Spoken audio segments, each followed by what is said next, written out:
에스라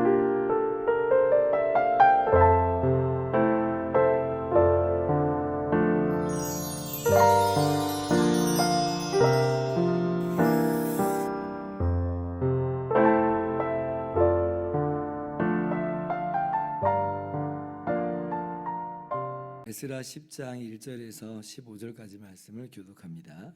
에스라가 하나님의 성전 앞에 엎드려 울며 기도하여 죄를 자복할 때에 많은 백성이 크게 통곡하며 이스라엘 중에서 백성의 남녀와 어린아이의 큰 무리가 그 앞에 모인지라.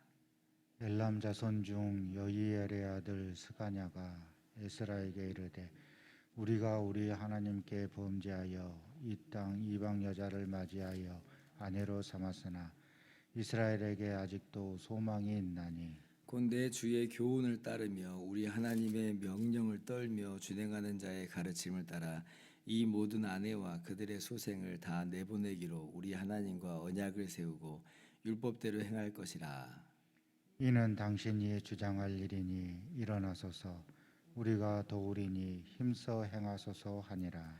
이에 에스라가 일어나 제사장들과 레위 사람들과 온 이스라엘에게 이 말대로 행하기를 맹세하게 하며 무리가 맹세하는지라. 이에 에스라가 하나님의 성전 앞에서 일어나 엘리야십의 아들 여호하난의 방으로 들어가니라. 그가 들어가서 사로잡혔던 자들의 죄를 근심하여 음식도 먹지 아니하며 물도 마시지 아니하더니 유다와 예루살렘에 사로잡혔던 자들의 자손들에게 공포하기를 너희는 예루살렘으로 모이라. 누구든지 방백들과 장로들의 훈시를 따라 3일 내에 오지 아니하면 그의 재산을 정몰하고 사로잡혔던 자의 모임에서 쫓아내리라 하매 유다와 베냐민 모든 사람들이 3일 내에 예루살렘에 모이니 때는 9째 달 20일이라. 무리가 하나님의 성전 앞 광장에 앉아서 이 일과 큰 비 때문에 떨고 있더니 제사장 에스라가 일어나 그들에게 이르되 너희가 범죄하여 이방 여자를 아내로 삼아 이스라엘의 죄를 더하게 하였으니 이제 너희 조상들이 하나님 앞에서 죄를 자복하고 그의 뜻대로 행하여 그 지방 사람들과 이방 여인을 끊어버리라 하니 모든 회중이 큰 소리로 대답하여 이르되 당신의 말씀대로 우리가 마땅히 행할 것이니이다. 그러나 백성이 많고 또 큰 비가 내리는 때니 능히 밖에 서지 못할 것이요 우리가 이 일로 크게 범죄하였은즉 하루 이틀에 할 일이 아니오니 이제 온 회중을 위하여 우리의 방백들을 세우고 우리 모든 성읍의 이방 여자에게 장가든 자는 다 기한에 각 고을의 장로들과 재판장과 함께 오게 하여 이 일로 인한 우리 하나님의 진노가 우리에게서 떠나게 하소서 하나. 같이요. 오직 아사엘의 아들 요나단과 디과의 아들 야스야가 일어나 그 일을 반대하고 무술람과 레위 사람 삿부대가 그들을 돕더라. 아멘. 할렐루야. 하나님의 크신 은혜와 평강이 오늘도 변함없이 여러분 가운데 가득 넘치기를 주님의 이름으로 축원합니다. 어제 우리가 9장 말씀에서 살펴봤듯이 에스라가 예루살렘에 돌아왔을 때에 유대인들이 이스라엘 사람들이 민족적인 혼합 나아가서 종교적인 어떤 혼합 양상을 발견했다고 그랬죠. 이제 그래서 옷을 찢고 에스라가 회개하면서 기도를 합니다. 그런데 이제 오늘 말씀 보니까 이때 이제 에스라뿐 아니라 이 에스라의 회개에 어떤 전염이랄까요? 감동함을 받고 많은 백성들이 함께 통곡하면서 회개하며 기도하는 장면을 우리가 오늘 1절 말씀에서부터 볼 수가 있죠. 정말 참 놀라운 부흥의 역사입니다. 왜냐하면 뭐 사실 에스라만 혼자 끙끙대면서 힘들어할 수 있는 그러한 모습일 수 있잖아요. 뭐 다른 사람들이 에스라 왜 저래? 이럴 수 있잖아요. 에스라가 아무리 그렇게 슬퍼하고 힘들어한들 너무 뭐 좀 오버하는 거 아니야? 뭐 그렇게 다른 사람들이 생각을 할 수도 있다는 거예요. 저렇게까지 할 필요가 있나? 뭐 강 건너 불구경 하듯이 그렇게 쳐다볼 수 있는데 그런데 그렇게 하지 않고 많은 백성들이 함께 이 죄악에 대해서 슬퍼하고 회개하면서 기도하는 것을 볼 때에 야 하나님의 감동케 하시는 역사다. 하나님의 부흥의 역사다 이런 생각을 아니할 수가 없지요.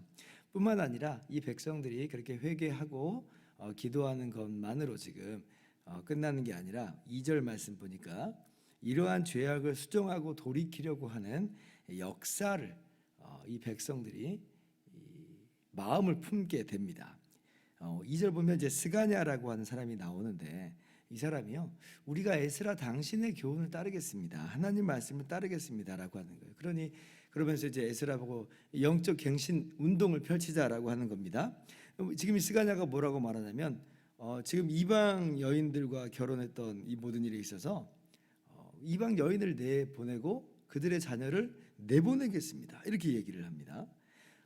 지금 에스라가 뭐라고 말하는 게 하나도 없어요. 사실은 에스라는 회개한 것뿐이고 에스라는 통곡하면서 기도하는 것뿐인데 어떻게 그러면 할 것인가라고 하는 방안에 있어서 스가냐라고 하는 사람이 내어놓는 거예요. 지금 스가냐라고 하는 사람이 우리가 이렇게 하겠습니다. 그러니 에스라 당신 힘내서 이 일을 추진하십시오라고 얘기를 하는 거죠. 한마디로 동역자가 일어난 거예요. 동역자가 힘을 실어주는 거잖아요. 에스라가 만약에 이렇게 자기가 회개하고 기도하고 나서 그 다음에 이제 사람들에게 너희들 이방 여인은 결혼한 사람 아내 내보내라 막 그러면 사실 그게 이제 역풍을 맞을 수 있는 반감을 불러일으킬 수 있는 그런 상황이잖아요, 어떻게 보면. 그런데 오히려 백성 중에서 회개가 일어나고 백성 중에서 이렇게 하겠습니다라고 하는 그런 이제 동역자들이 나오는 거죠. 참으로 놀라운 하나님의 도우심이다, 이렇게 생각을 할 수가 우리가 있습니다. 그러니까 에스라의 이 사역을 보면 다 이 하나님이란 선하신 역사와 손길이 있었던 거예요. 왕의 마음을 변화시키신 것도, 바벨론에서 무사히 이스라엘 땅으로, 가나안 땅으로 돌아오게 하신 것도, 이 사람들의 마음을 움직여서 같이 이렇게 돌아올 수 있게 하시는 것도, 또 오늘 말씀 이렇게 회개의 역사, 그리고 동역자가 일어나는 역사, 이 모든 것들은 참으로 하나님의 선하신 손의 도움이다, 하나님의 역사하심이다는 거예요. 정말 그렇습니다. 하나님이 역사하시지 않으면 사람의 마음 움직이질 않아요. 꿈쩍도 하지 않거든요. 그런데 하나님이 역사하시니까 사람의 마음이 움직이는 거예요. 변화가 일어나고 그로 말미암는 열매들이 일어나는 거죠. 이러한 하나님의 크신 역사를 우리가 항상 기대하는 거잖아요. 오늘날 우리 교회 가운데, 또 한국 교회 가운데 이러한 역사가 일어나기를 우리가 기도하고 그래 기대해 맞이 않는 것입니다. 그렇게 될 줄을 믿습니다. 자, 그런데 이 그 개혁이라고 하는 것을 좀 잠잠히 우리가 한번 더 짚고 넘어갈 필요가 있습니다. 이방 여인을 아내를 내보내고 그리고 그들의 소생을 내보내라. 어떻게 보면 참 너무 잔인한 어떤 그런 방법이 아닌가, 그런 방책이 아닌가라고 생각을 우리가 할 수가 있잖아요. 오늘 말씀 보면 너무 심한 거 아니야? 뭐 이런 생각을 좀 우리가 할 수 있는 겁니다. 그런데 이제 어저께도 제가 말씀드렸다시피 배경을 이해해야 된다고 그랬어요. 2차 포로 귀환가인 에스라가 도착해 보니까 1차 포로 귀환 자들이, 그러니까 80년 전에 왔던 사람들이 정체성이 흐려진 거예요. 정체성이, 신앙의 정체성이 흐려진 겁니다. 단순히 민족적인 그런 혼합을 넘어서서 신앙적인 그런 문제가 발생을 한 거고, 메시아를 대망하는 것이 희미해져 버리는 그런 상황이에요. 그러니까 그게 참 큰 문제가 됐던 것이죠. 그래서 이러한 강력한 갱신이 요구된 것이다라고 할 수가 있습니다. 그리고 이제 이런 내어 쫓는 일을 우리가 생각해 볼 때, 그래서 그럼 어떤 사람들을 내어 쫓았을까?